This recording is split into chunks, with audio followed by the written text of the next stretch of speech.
Boa noite a todos.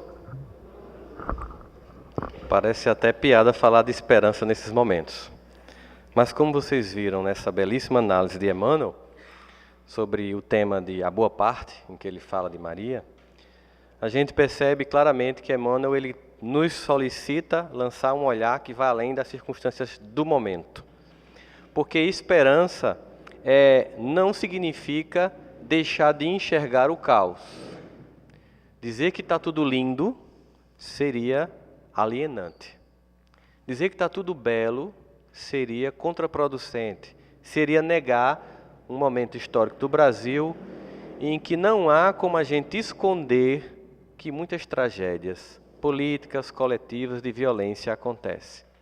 E enxergar apenas isso também não deixa de ser uma forma infantil de estar apenas sendo manipulado pelos meios de comunicação que sabem o quanto Ibope dá a violência, o caos, o mal e a perversidade. Chama muito mais atenção da mente humana as coisas ruins, os momentos difíceis, os seres humanos em queda, do que um ser humano soerguendo alguém. Chama muito mais atenção para no outro dia estar num canal de TV ou em notícias de rádio alguém que matou outro do que os muitos que salvam. Portanto, essa assertiva de Paulo, se referindo à ideia de que nós devemos olhar a melhor parte, se coaduna com a passagem que a gente vai usar como, digamos assim, ponto para análise dessa esperança que nós temos que ter diante da vida. Porque a esperança ela tem que vir exatamente nos momentos mais difíceis. Porque quando tudo está bom, a gente está vendo euforia. E uma coisa interessante é que, tanto do ponto de vista das pessoas, quanto do ponto de vista das coletividades, a gente não aprende na vitória, a gente aprende na derrota. O que acontece quando um campeão de boxe ganha? Ele levanta o braço e começa a comemorar. O que acontece quando um campeão de Fórmula 1 ganha a corrida? Ele estoura um champanhe e dá banho em todo mundo. E aquele que perdeu? Vai para os boxes e tem duas opções. Ou culpa o mecânico, muita gente faz isso, culpa os outros, ou pensa, como é que eu faço para não se repetir a derrota? Isso vale tanto para os indivíduos, para as nossas vidas particulares, quando nós temos as nossas derrotas que fazem parte da vida humana. A vida é um ciclo completo e ninguém vive em pleno equilíbrio. É uma ilusão enorme querer estar em estado de graça. É um desejo. Eu sei que vocês devem, como eu, ter dia que a gente amanhece assim super bem, né? A gente amanhece bem, entra cantando no banheiro, né? E amanhece o dia cantando Because I'm Happy, começa a se sentir maravilhoso e vai para o trabalho feliz. E é um dia massa e a gente diz assim, como eu queria viver assim. Eu digo isso para mim, oh meu Deus, como eu queria passar pelo menos um mês assim. Às vezes no outro dia você, buf, vai lá embaixo. É humano. As nossas experiências de idas e vindas. É humano querer estar em estado de graça. Tem um senso de dever cumprido que a gente ainda está longe de ter. Você veja, os próprios homens e mulheres que tiveram ligados ao Cristo no Evangelho, que depois deles vieram, oscilam. Quanto mais a gente. Portanto, as sociedades também têm crises e oscilações. Os povos também têm crises e oscilações. Apenas o que está claro para nós, e como espírita sabemos disso com alguns detalhes, é que o momento histórico da humanidade, em transição, faz com que muitas dessas crises que estavam abafadas venham à tona. Eu estava fazendo uma palestra em Brasília, no Ministério da Defesa, e quando terminou, eu fui jantar.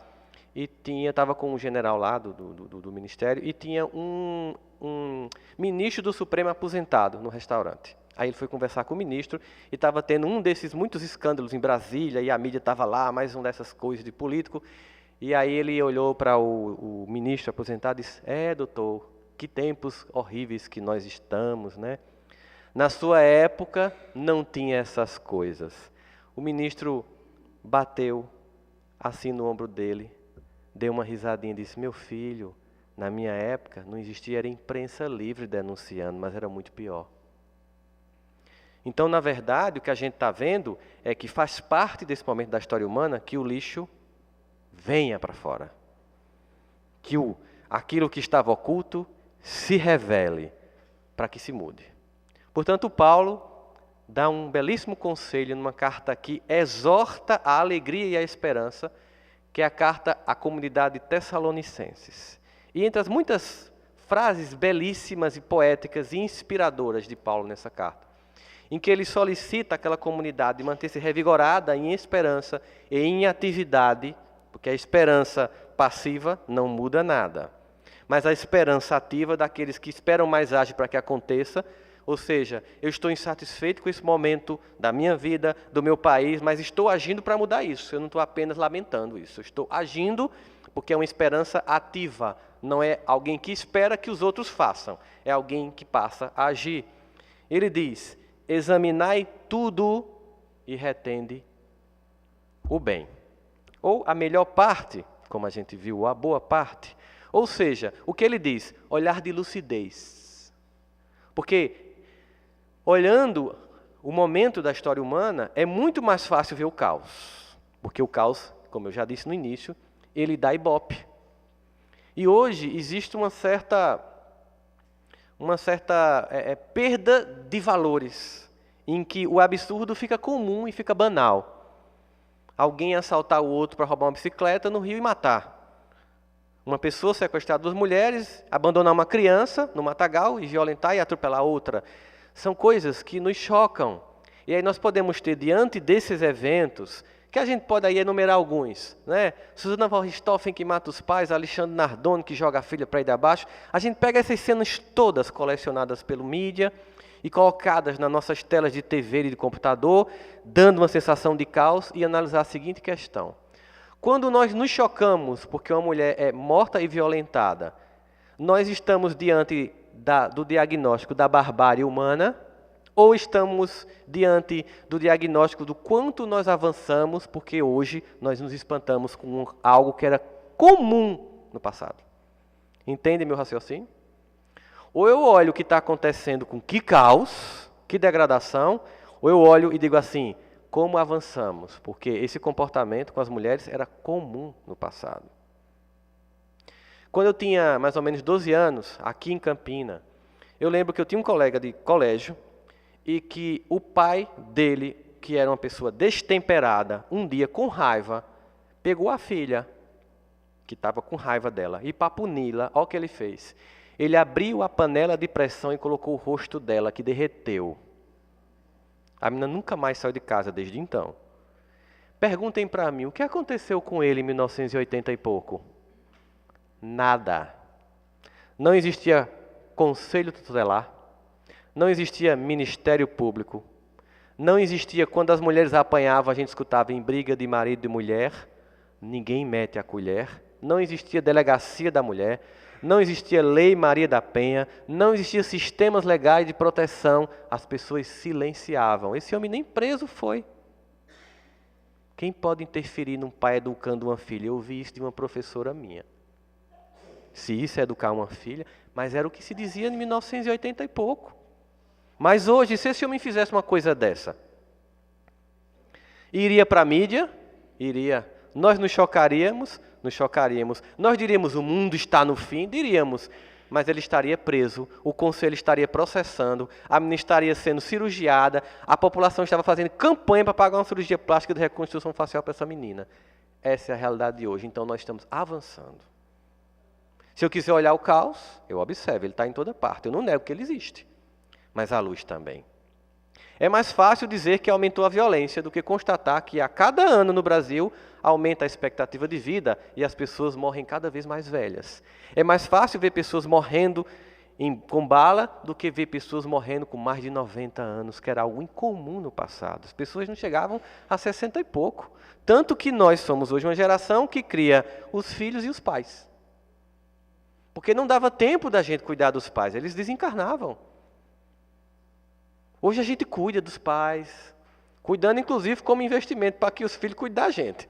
Porque, pelo exemplo, se eu não cuidar do meu papai e da minha mãe, meu filho vai olhar e vai fazer a mesma coisa comigo. Eles vão seguir o que eu estiver fazendo. Então, nós temos que ter essa perspectiva. Divaldo, ele disse uma coisa muito interessante. Ele disse assim, nunca houve tanto amor na Terra como hoje. Nunca tantas vidas foram dedicadas à prática do bem como na atualidade. O avanço da ciência, enfim. Veja quantas pessoas criam ONGs de verdade, não aquelas migué para ganhar dinheiro, ONGs de verdade para servir. Desinteressadamente, se juntam para fazer o bem. Pessoas que estão preservando a natureza, consciência ecológica que ninguém tinha. A gente agora está tomando banho com pena, que tem que ter mesmo, que o negócio está ficando ruim em Campina. Então existe tanta coisa acontecendo, que se eu quiser apenas ver o caos, eu vou fazer o quê? Eu vou entrar no discurso da caoticidade, não vou contribuir e vou gerar desesperança. Sabe o que paralisa um ser humano ou uma coletividade? É quando você diz, não tem mais nada a ser feito. Sabe o que paralisa a humanidade? Quando a gente diz assim, todos os políticos do Brasil são ladrão. São ladrões, para conjugar o verbo corretamente. E aí, essa crença, sabe para que serve essa crença? Para que os homens de bem não se sintam disponíveis para disputar um cargo público. A quem mais interessa essa crença de que todo político não presta, são os políticos que não prestam. Que é para afastar os homens de bem da vida pública. É tão horrível que pensa o seguinte, imagine que eu chegasse aqui, gente, eu vou me candidatar a vereador ano que vem em Campina Grande. Vocês dizem, coitado de Rossandro. Não se preocupe, eu não vou me candidatar, não tenho intenção nenhuma. Mas vocês aí iam olhar para mim, coitado, está obsediado. Não é verdade? Porque a gente já olha assim, tipo, é uma coisa tão horrível a vida pública, que os bons se afastam. E se os bons não forem, os maus continuarão lá. Portanto, usando retende o bem, vendo tudo. Agora vamos a uma pergunta que Kardec faz no Livro dos Espíritos, na questão 932. Por que o mal geralmente vence o bem? Isso aí a gente tem uma sensação muito comum, né? Rapaz, gente ruim prospera. Lembra quando eu fiz a palestra sobre o Salmo 73 ou 77, e o 77 de Asaf? Em que ele tinha a sensação de que os maus prosperavam e ele não, e questionava Deus, depois caía a ficha de que não era bem assim. Aí Kardec pergunta, por que geralmente o mal vence o bem? A resposta que é dada, ela é inquietante porque ela nos coloca na condição de culpados. Nós, os bons, ou pelo menos os que não fazem o mal, né? Por fraqueza dos bons, primeira coisa. É assim, porque os maus prosperam? A gente, porque eles são... A gente fica esperando que a culpa seja só deles. Não. Por fraqueza dos bons. É que vemos com frequência no mundo a influência dos maus vencerem a influência dos bons. Porque os maus são intrigantes e audaciosos. E os bons são tímidos. E que quando os bons quiserem, predominarão. Ou seja, o caos está comendo porque vocês não querem predominar no bem. Concordam comigo? É fácil ver o caos e ficar, que mundo horrível. Vendo isso, que coisa trágica. De pijama, tomando um café quentinho em casa com uma rosquinha. Protegido do frio, das intempéries. Com salário no fim do mês. É tão fácil ficar chocado com a humanidade em caos. Você está protegido. Entra no Facebook, aí curti revolução, curti. Facebook é estranho, porque a gente curte até, mamãe morreu, aí curtiu, é estranho. Devia ter assim, devia ter meus pesos, mas no tempo, curtiu, assim.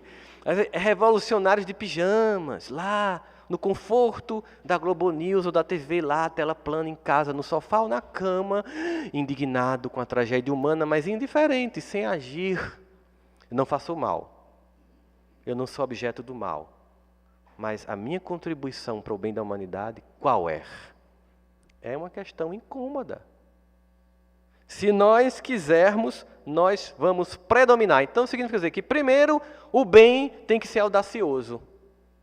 E deixar de ser tímido. Nós temos também que ter o bem organizado, porque o crime já é organizado. Veja como o bem é desorganizado. As igrejas, as religiões disputam e se acusam. E o crime está junto e unido. Nós perdemos tempo tentando dizer quem tem a verdade, quando lá fora o mal, unido, está junto pelo mal. Sem briga, eles se entendem profundamente. Disputando quem tem a verdade, deixamos de viver a verdade do amor e da caridade. Disputando quem tem mais adeptos, deixamos de agir no bem, para querer dizer quem tem a bandeira da melhor religião do mundo. Isso vale para todas, inclusive a nossa. Perdendo tempo com coisas pequenas. Eu não me lembro quem foi que disse essa frase, mas ele enunciou para a política, mas vamos pregar ela para essa disputa religiosa assim. No Brasil, a direita se une por interesses e as esquerdas se dividem por opiniões. Na época da ditadura, que hoje não tem mais direita e esquerda no Brasil, acaba não sabe nem para onde vai mais. Está relativo o conceito. Mas vamos imaginar o seguinte, o mal se une por interesses e as religiões se dividem por opiniões. Então, o mal é organizado e audacioso, e o bem é tímido e desorganizado e dividido. E uma das estratégias clássicas para qualquer um que vai ler A Arte da Guerra, ou qualquer livro de Maquiavel, é que a melhor forma de conquistar é dividir. Divida os bons, que o mal impera. E precisa de muita gente mal para o mal imperar? Quantas pessoas estariam na Alemanha totalmente devotadas a criar o nazismo? 50% da população alemã? Não. Pouca gente. A omissão dos bons fizeram que, com alguns, criassem uma guerra que ceifou milhões de vidas. Na Revolução Cultural Chinesa de Mao Tse-tung, será que tinha muita gente ruim querendo fazer aquilo? Não, foi um grupo pequeno, que contando com a omissão de muita gente, matou milhões de pessoas. Existem mais de 1 bilhão de muçulmanos no mundo. Mas foram alguns que fizeram o atentado do World Trade Center. Basta alguns se organizarem, treinarem e serem audaciosos para que o mal aconteça. Então, eles nos chamam para a audácia, para assumir que somos bons e viver isso na vida. E ser alguém que age, porque esperança na ação. Para que a gente crie um vento contrário da tendência majoritária do mal que domina a Terra, que o Cristo muito claramente já deixava evidente para nós quando dizia o mundo jaz no maligno. Há uma preponderância do mal dominando a Terra. E o que é que nós temos que fazer? Se existe um vento que arrasta moralmente as pessoas, é preciso que os bons criem um vento que os possa levar de volta aos braços do Cristo. Mas para isso é preciso atitude e não ficar apenas na contemplação dos eventos, indiferente à dor do mundo. Agir. Mas você está me chamando para quê? Para ir para esse negócio na rua? Não. Vai quem quem não quer não vai. É mais que isso. É simples ir para a rua, protestar e voltar para casa e continuar com o mesmo comportamento. Você tem uma sensação de que foi cidadão, mas continua sem mudar a sua atitude. É mais que isso. É agir diariamente como alguém que quer impactar as pessoas que o cercam. Ninguém aqui está sendo chamado para salvar a pátria. Nenhum candidato aqui à criação de uma nova revolução. Não, é simplesmente impressionar os que me cercam com uma atitude de dignidade. Quem me cerca? Meus familiares, os meus colegas de trabalho, as pessoas com quem eu convivo nos vários grupos religiosos, de clube, enfim. Essas pessoas têm que olhar para mim e ver alguém que busca se inspirar no Cristo. E não apenas que fala, e não apenas que professa, e não apenas que decora passagem do Livro dos Espíritos ou do Evangelho, não apenas isso. Alguém que você olha e diz, essa pessoa é uma pessoa boa. Eu observo como as pessoas admiram as pessoas boas. Eu observo quando as pessoas dizem, fulano é fantástico, acredita que ele não fala de ninguém? Você pode contar o que você quiser, ele fica calado. Às vezes me irrita, porque eu queria que ele falasse, ele não fala. Mas é admirável, porque fulano... uma única coisa. Veja, uma única criatura devotada ao fazer o que tem que ser feito, muda as coisas. Quantos juízes tem no Brasil? Um único resolveu fazer uma investigação profunda. Olha o que está acontecendo no Brasil. Um único ser humano resolveu tocar nas feridas do poder. E não é porque é PT não, porque todo mundo está envolvido com o negócio de Petrobras, desde os tempos dos militares. Não tem ninguém ali salvo. Mas uma pessoa resolveu fazer o que o concurso que ele quis, delegou ele para fazer. Ele não fez só para ter um bom salário, 2 férias anuais, padrão de consumo, viagem para a Europa, roupa de marca e carro dado pelo esquema que ele tem como um juiz. Ele também usufrui disso porque é natural, ele se esforçou, mas ele está lá para fazer justiça. E eu posso fazer isso onde eu estiver. Eu posso fazer isso como professor. E olha, um professor faz de forma impactante, porque ele, às vezes, é a única criatura lúcida na vida de alunos que tem pais completamente ineficientes e perturbados. Um professor que faz o seu papel, ele muda vidas. Muda vidas. Eu tenho professores que até hoje me marcam. Não é a maioria, não. É 20%. Mas foi o suficiente para anular os 80% descompromissados com quem eu tive que assistir a aula. Porque 20% tinha tanto prazer em dar aula, tinha tanto compromisso com a educação, estava tão devotado para a presença dos alunos, queriam tanto fazer a diferença, queriam nos educar de verdade, que eu preferi reter-me neles do que nos que não tinham compromisso nenhum, não davam aula, nem vinham para a universidade, não eram punidos porque eram concursados. Então, compromisso.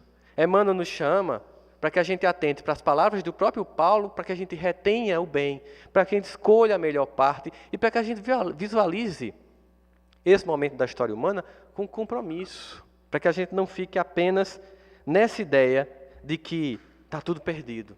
A carta para a comunidade de Tessalonicenses, ela tem uma estrutura muito interessante, porque ele fala de complementariedade que somente o transcendente observa, ou nos possibilita. Ele fala, por exemplo, de que diante de um mundo em que a gente perde as esperanças, o complemento disso é a fé. Se eu não tiver fé, o que é a fé? É quando eu não esgoto minhas esperanças no humano, porque o humano me decepciona. Eu me decepciono a mim mesmo, quanto mais as outras criaturas. Na fé, eu projeto as minhas esperanças naquele que nunca trai a confiança, em Deus. Na fé, eu coloco as minhas questões para aquele que, vendo realmente em mim um desejo íntimo de mudança, me ajuda para ser esse ser que muda. E entendo, nesse processo, que o meu sucesso, e entendam, não é um sucesso material, é que quando um ser humano vence, não é só para o ego dele. Nós somos um projeto de Deus. Sabe quando nossos irmãos evangélicos dizem assim, Deus tem um projeto na sua vida? Eles estão absolutamente certos. Só basta que você pense o seguinte, ele tem um projeto na vida de 7 bilhões de seres humanos, não é na vida de alguns. Mas a maioria não acredita nisso. Quando você vence, você colabora para o coletivo. A sua vitória é, antes de tudo, uma vitória de Deus em você para o projeto humano. E a sua derrota é a derrota de toda a humanidade. Portanto, se tornar alguém capaz, eficiente e vitorioso é um projeto que está além do seu próprio ego de realização pessoal. É um projeto maior do que você. Quando você entende isso, você fica mais tranquilo. Você deixa o ego mais calmo. Meu filho, ó, não é contigo não, viu? Se acalma. Porque tu está só seguindo o roteiro. E aí você entende, então eu tenho que impactar. Então o complemento da desesperança é a fé. E do sacrifício, que muitas vezes nós temos que passar nas nossas vidas, pelas coisas que acontecem, perdas, derrotas, decepções. Nesse momento, é justamente o amor que complementa essa falta. E ao mesmo tempo, o que nos complementa esse momento de caoticidade é a esperança. Então veja, existe em Deus um remédio para cada doença. Eu me concentro no veneno ou eu me concentro no remédio que salva. Eu me concentro em olhar o caos ou eu me concentro em ver além disso a luz que há de imperar. Porque como a mensagem que foi lida por Jefferson na análise de Emmanuel, enxuvadas é para limpar terreno. E Deus é Pai de todos, inclusive daqueles que num olhar unilateral, como Emmanuel nos coloca nessa mensagem, e nessa outra, que no olhar unilateral a gente pensa que são desvalidos. Deus é aquele que ama a você com a mesma intensidade que ama a pessoa que você mais odeia. Você imaginar que a pessoa que você tem mais asco é amada com a mesma intensidade por Deus que você entende que o projeto dele é muito mais complexo do que simplesmente um perdão comum, perdoa e vai, segue para a tua vida e nem aparece na minha frente, desgraça. É muito mais complexo. É tentar observar assim que, meu Deus, essa criatura é amada por Deus, então deve ter alguma coisa boa aí dentro. Eu não estou vendo não, Jesus, eu sou franco em dizer, mas deve ter, porque se você ama... Então, às vezes, mas não tem ninguém que eu odeio, mas às vezes tem figuras públicas que nos dão nojo, hoje em dia. É muito fácil olhar para eles com acusação. Corruptos. E pensar em se colocar no lugar deles. É tão fácil fazer essa projeção. Porque aí tem uma coisa que é muito clara. É muito comum, nós temos um lado sombra e um lado luz. É muito comum quando aparece alguém que todo mundo começa a jogar pedra, que a gente projeta a nossa sombra nessa pessoa. E a gente projeta a nossa corrupção nessa pessoa. E a gente projeta o nosso lado ineficiente nessa ou nessas pessoas que estão aí desfilando nos meios de comunicação como os corruptos do momento.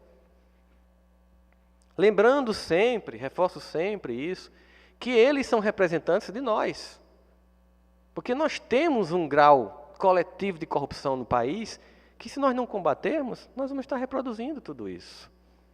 Decisões simples que têm que ser tomadas porque às vezes a gente cria um relativismo moral assim, sabe? Não, isso aqui é besteira. E quando você diz isso aqui é besteira, você vai dizendo que outras coisas são besteira. Então, por exemplo, se eu compro DVD pirata, eu estou ajudando o crime organizado.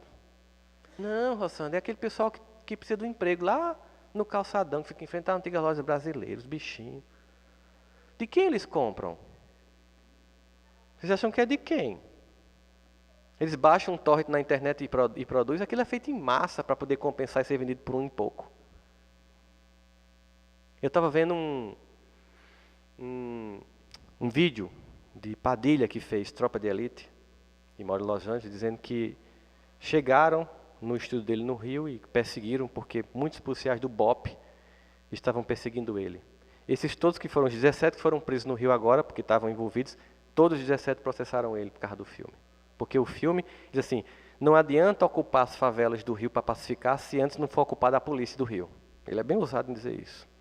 Aí ele disse, eu estou dizendo porque ele disse, e hoje em dia você diz porque está sendo gravado, é complicado, está sendo transmitido, vai para o YouTube depois, é horrível. Mas eu vou dizer porque ele disse, é público, que ele soube que Gilberto Gil, quando era ministro da Cultura, tinha comprado um DVD pirata do filme e assistir. E sabe o que ele fez? Ele foi para o prédio de Gilberto Gil e bateu na porta na hora do filme. A mulher de Gilberto Gil chegou, ele se apresentou, eu sou Padilha, autor do filme Tropa de Elite, e eu queria que você me entregasse a cópia pirata que vocês estão assistindo. Ele ouviu o filme passando. E foi um constrangimento absurdo, deram um pause e entregaram. Ele disse que pegou o DVD e colocou num saco com zip porque tinha digitais. Aí ele disse, quando você está num país em que o ministro da Cultura, que foi um homem revolucionário em seu tempo, e foi, não é por causa de um momento desse que eu vou apagar todo o brilhantismo de Gilberto Gil, toda a contribuição para a cultura e toda a luta dele contra a ditadura, porque isso é uma leitura reduzida. Não é um momento dele infeliz, como eu tenho vários, que vai apagar todo o lado bom dele. Mas ele estava dizendo, num país em que o ministro da Cultura, e que é um compositor que vive de direitos autorais, compra uma cópia pirata de um DVD, você vê como as coisas estão complicadas. Mas implica dizer assim, como é que eu descomplico isso? Descomplique em mim. Eu não posso complicar no Brasil. Eu posso descomplicar, é muito fácil lutar para fora, mas a luta é aqui dentro. Então eu tenho que, vamos lá, vamos anotar as minhas atitudes cotidianas de corrupção. Chegue em casa e faça esse teste. As músicas que você baixa sem pagar direitos autorais, as minisséries que vocês assistem, todas as coisas que a gente faz assim, sabe? Todas as burlas pequenas, não, mas isso aqui é besteira. O que custa? A indústria cinematográfica é rica. A gente diz isso, Né? É a mesma coisa que um hacker diz quando rouba o banco, mas o banco rouba o povo. Então eu estou fazendo uma espécie de Robin Hood, só que ele só fica para ele, né? Ele não distribui para ninguém. Mas não, o banco é um ladrão, veja as taxas de cheque especial, veja as taxas de cartão de crédito, é verdade. Eu acho que nem o pior agiota. Agora, isso não justifica que eu tenha o mesmo comportamento. Porque é assim que a gente faz, a gente se justifica. Freud chama isso, em psicanálise, de racionalização. Ele diz assim, racionalização é quando o indivíduo tenta criar motivos lógicos para algo que é irracional. Ou motivos bons para algo que não presta. Pode perguntar a uma pessoa que trai, por que você traiu? Não, rapaz, vê só, primeiro eu sou homem, justificativa 1. Minha esposa vive tendo dor de cabeça. Parabéns, bem-vindo a um clube, esposas têm dor de cabeça. E de verdade. Não é só fingimento, não. Entendi que não está afim. É casamento, meu amigo. Está pensando o quê? Que é uma boneca inflável? Não. Não. Também as mulheres de hoje, a culpa nunca é do indivíduo. A carne é fraca. Ainda bem, se fosse forte.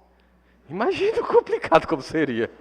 Ainda bem que é fraca. Tem que ser fraca mesmo. A gente já faz tanta coisa com a carne fraca que ela não seja forte, não. Então veja a situação. A gente culpa, não, eu traí por quê? Aí você dá um monte de... Aí o que é que ele vai dizer? Toda vez que você está se explicando para fazer uma coisa, é porque a coisa é errada.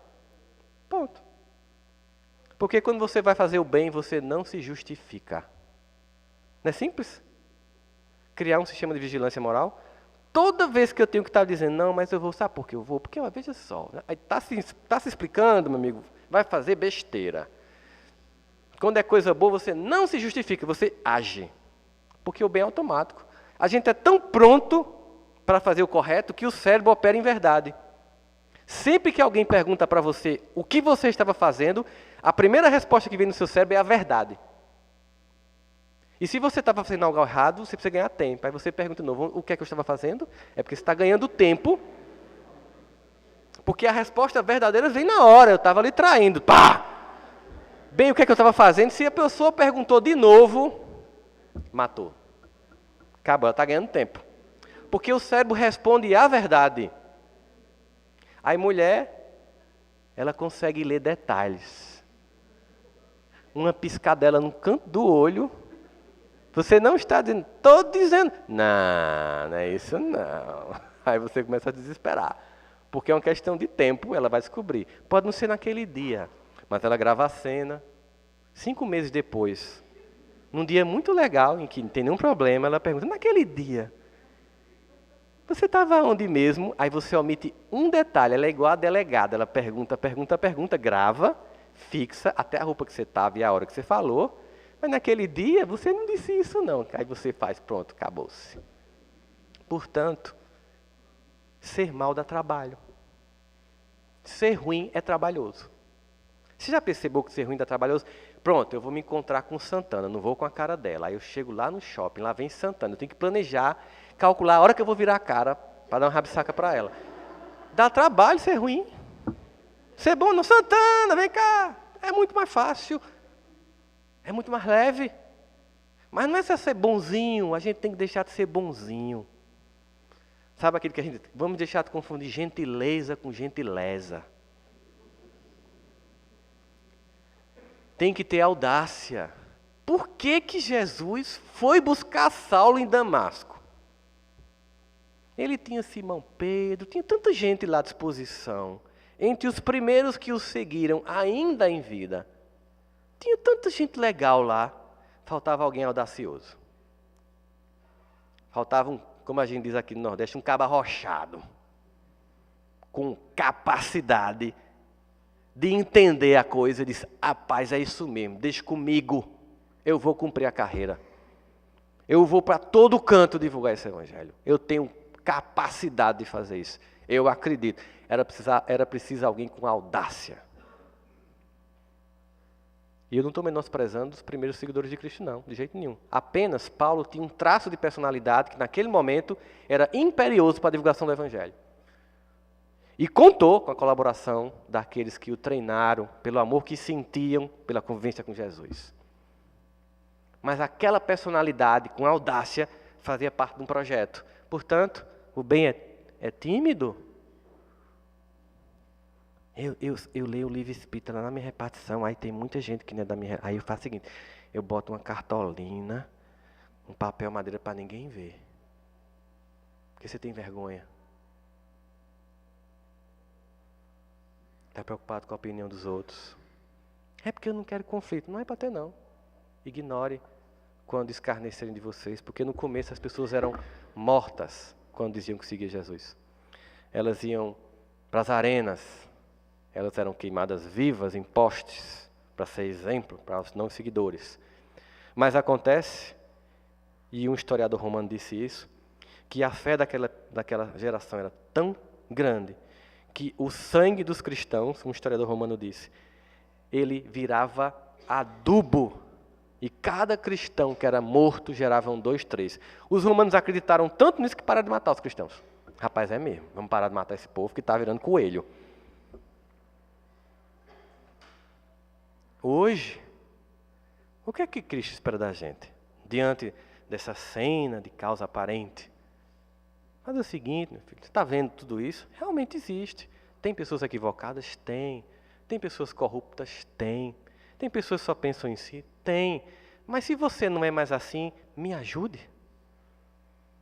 Se você não está mais nessa vibe, me ajude a criar uma vibração diferente. Me ajude você ser um agente da mudança. Me ajude sendo você alguém que onde passa transmite esperança, transmite positividade e age com coerência, dignidade e competência. Porque ser bonzinho e não ser competente não serve muito, não. Eu sou ótimo, sou uma pessoa do bem. Mas eu não faço muito bem minha tarefa. Você está se comprometendo. Você tem que ser o melhor na sua profissão. Porque a gente tem que ser competente e bom. Para que a gente possa influenciar as pessoas ao nosso redor e olhar para as pessoas para você, é possível. Eu conheço gente que é espírita e não bebe. Mas chega no veraneio, recebe todo mundo, um monte de cachaceiro em casa. Aí deixa todo mundo beber, aí para não ficar estranho, bebe. Não, porque todo mundo está bebendo, aí para não ficar assim meio, parecer que eu sou chato. Olha, a gente é muito mais preocupado na satisfação a quem está equivocado do que tentar estimular as pessoas.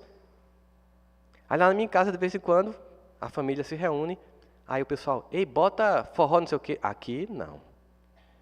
Seja bem-vindo à minha casa, mas aqui, essa música não toca. Eu respeito que você escute, não tenho nada contra você escutar ou não. Acho que você poderia melhorar o bom gosto, mas aqui em casa não. Mas tu é chato, digo, com isso sou. Eu garanto que você vai se divertir muito hoje e nem vai lembrar que essas bandas trash existem. E ao final do dia eu pergunto, foi legal? Foi. Precisou da banda? É, besteira. Aí fica... Mas eu não tive que ouvir na minha casa, já sou obrigado a ouvir quando eu paro no sinal que tem aqueles carrinhos vendendo. Aí tem letra que é tão ruim que você decora. Você decora as danadas. Aí fica cantando, meu Deus, por que isso não sai da minha cabeça? Umas coisas trash. Mas na minha casa não toca. E se eu for para casa de alguém que esteja tocando muito fortemente, eu chego, dou o presente, cumprimento, desejo tudo de bom e vou para embora. Eu não fico. Por quê? Porque eu tenho que reter o que é bom. E parte disso também é me juntar com gente boa. Porque eu não sou tão bom. Então eu preciso me juntar com um monte de gente que também não é tão bom para a gente coletivamente ficar bom. Porque eu que não sou tão bom, se juntar com quem está ruim, meu amigo, desando. Diz-me com quem tu andas, que eu te direis quem és. Eu preciso me juntar com quem está querendo melhorar. Porque fulano está querendo melhorar, eu também estou querendo melhorar. A gente conversa um pouco sobre isso, porque a gente tem que conversar sobre isso. Porque o que a gente escuta tudo na TV, tudo nas conversas, de ônibus, em todo canto é o caos, é o fim, que tragédia, não tem mais jeito, só Jesus voltando. Pronto. Essa é a sensação. Então a gente tem que escutar que não, não é assim não. Não é assim não. A humanidade avança. Existe um livro, eu até coloquei no meu Facebook, porque como eu falei dele no Seja semana passada, as pessoas começaram a pedir a indicação e o anjo bom da humanidade. É mais ou menos isso, mas na dúvida está lá no meu Facebook. que um amigo meu que mora nos Estados Unidos pediu, Rossandro, lê esse livro, é fantástico. Aí eu comprei o livro. Ele disse, se tiver paciência, eu perguntei, por que ele me botou isso, se tiver paciência? Aí eu entendi, são 1.400 páginas. Mas o povo não lê Harry Potter? Desse tamanho? O livro é o seguinte, ele é um dos maiores psicólogos do mundo hoje. E os comentários do livro, Bill Gates, esse certamente é um dos melhores livros que eu li, não esse ano, mas em toda a minha vida. New York Times, certamente esse livro vai entrar para a história humana. Washington Post, os comentários são desse nível, de que Paulo, isso é bom mesmo, né? Não é só porque é grosso não, deve ter conteúdo. E aí ele começa a fazer o seguinte, ele manda para pesquisadores do mundo inteiro perguntas sobre o mundo está piorando ou melhorando, e pede dados de 10 mil anos para cá. Ele começa a investigar a violência humana de 10 mil anos para cá. E ele e pesquisadores ao redor do mundo inteiro provam que a humanidade melhora. Ele até diz assim, é difícil lançar um livro desse com o Estado Islâmico em ação, depois do 11 de setembro, crise econômica, mas ver uma pequena crise e imaginar que é a denotação da falência humana é equivocado. E ele quer dizer, essa ideia da esperança, de reter o bem, está tomando conta das pessoas. A gente pensa que a mudança do mundo vem só nas religiões, né? Não, mentes lúcidas em qualquer lugar percebem que dá para perceber a luz acontecendo, apesar das trevas, porque em momentos como esse, naturalmente, se separa o joio do trigo. Naturalmente, aquele convite de Jesus para sair de cima do muro, criatura, que seja teu sim, sim, teu não, não, seja água fria ou água quente, porque morna se vomita, é bem atual. Bem atual. Vamos agir. Vamos ser responsáveis pelo tempo histórico e ser um agente do Evangelho, porque o objetivo do cristianismo não é ser contra a cultura, no fundamentalismo religioso, não é ser a favor da cultura, numa perda de identidade com relativismo moral, mas é ser um agente redentor da cultura humana. Mas o cristianismo não é um agente que age só. O cristianismo somos nós que buscamos a mensagem do Cristo. Nós somos o agente de transformação da cultura, agindo com audácia no bem, se organizando para fazer o bem, se juntando para ter esperança, levando o melhor através de gestos simples, como, por exemplo, o WhatsApp. Todo mundo recebe um monte de vídeo de bobagem, de piada grotesca, ou de coisas como pornografia, e mensagens de pessoas, exemplos de vida. Comece a ver o que você reproduz. Comece a ver o que você dá hashtag no Instagram. Comece a ver o que você compartilha no Facebook, que você vai ver sua contribuição. Com isso, nós podemos fazer mudança de conduta. Quando chegar o que não presta, delete. O que for luz, reproduza e divulgue. Um movimento simples como esse, que você faz com os dedos no Wi-Fi da sua casa, sem custo, já é uma forma de contribuir para a renovação da esperança. Quando você leva o melhor. Porque nós temos um psiquismo ainda muito baixo. Eu fiz uma quantificação da palestra mais vista de Silas Malafaia, da palestra mais vista de Fábio de Mello e da palestra mais vista de Divaldo Franco. Somei, aí coloquei um único vídeo de Porta dos Fundos. Palestra desses três, que representam 3 grupamentos religiosos hoje. Desses 3 somadas, em quase 2 anos, não dá o ibope de um único vídeo de Porta dos Fundos em 7 dias. Milhões de acessos. Gangnam Style, aquele clipe lá do coreano, cuja letra é impossível ser traduzida dentro de uma instituição espírita, teve mais de bilhões de acessos. Ou seja, o psiquismo humano está relatado e configurado no YouTube. Porque no YouTube é diferente. O YouTube não vai passando e você é obrigado a ver.